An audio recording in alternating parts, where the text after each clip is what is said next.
We are from the Czech Republic, and we are here as Czechoslovak volunteers in Russia army during the First World War.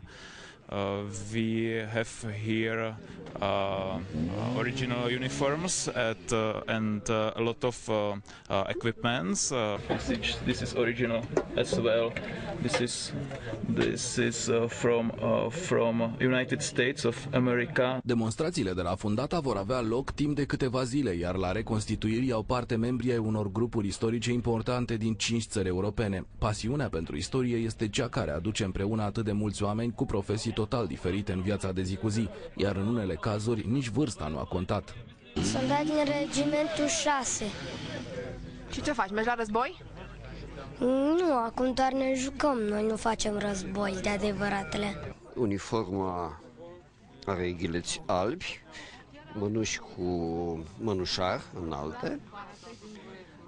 Se vede aici sus, scurtă regală, mustățile care trebuiau să aparțină epocii, cisme înalte.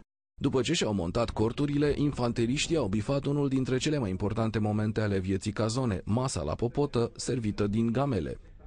What are you drinking there? I drink tea. Tea without alcohol or tea with some alcohol?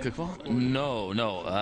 Kazakhs drink alcohol only next to victory. Fundata nu a fost aleasă întâmplător pentru această reconstituire. Istoria acestui loc, care este foarte bine spălat și pământ foarte bine îngrășat cu sângele celor care în august 1916 au luptat pe culmile Carpaților. Festivalul Internațional Militar Fundata 1916 se desfășoară până pe 29 mai și face parte dintr-un proiect local de promovare turistică cu finanțare europeană.